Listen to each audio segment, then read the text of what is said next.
తెలంగాణలో హంగ్ వస్తే BRS BJP కలుస్తాయని Sitaram Yechury అన్నారు.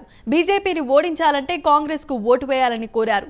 హంగ్ వస్తే కాంగ్రెస్ కు సిపిఎం మద్దతు ఉంటుందని, తెలంగాణలో తాము పోటీ చేయని చోట కాంగ్రెస్ కు ఓటేస్తామని తెలియజేశారు. ప్రధాని మోదీ ప్రభుత్వానికి అకౌంటబిలిటీ లేదని, యాంటీ బీజేపీగా అందరినీ ఏకం చేస్తారన్న కేసీఆర్ అసెంబ్లీ ఎన్నికల్లో ఒంటరిగా పోటీ చేస్తున్నారని సీతారాం యేచూరి తెలియజేశారు. సిపిఐ తోటి బీఆర్ఎస్ కి వ్యతిరేకంగా కూడా ఓటు వేయడానికి మేము ఎందుకు అడుగుతున్నాం?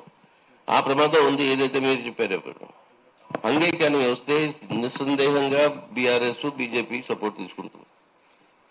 ఏ రకంగా అయితే ఏపీలో జరుగుతుందో ఇవాళ. సో ఇప్పుడు ఆ పరిస్థితుల్లో వాళ్ళని ఓడించడం అవసరం ఇవాళ. ఆ కారణాలు నేను చెప్పాను ముందరే మీకు. సిపిఐ తోటి మాకు ఎక్కడికి మా కంటెస్ట్ లేదు, వాళ్ళని సపోర్ట్ చేస్తున్నాం. వాళ్ళ సీట్లో వాళ్ళు మమ్మల్ని చేస్తారన్నారు. సో అది చూడాలి. సో మాకు ఆ రకంగా డైరెక్ట్ కాన్ఫ్లిక్ట్ ఏం లేదు సిపిఐ తోటి.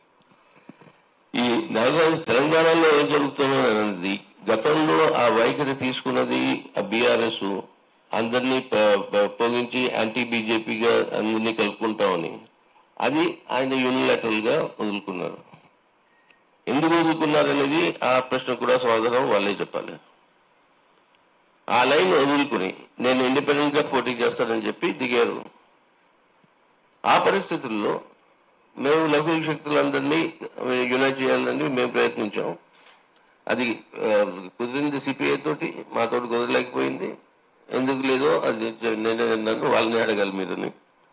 కానీ ఆ పరిస్థితుల్లో మేము సూటిగా ఇవాళ చెప్పేది ఏంటంటే, యాంటీ బీఆర్ఎస్ యాంటీ బీజేపీ ఇవాళ ఆ స్టాండ్ తీసుకుని మేము ఎలక్షన్లో దిగాం.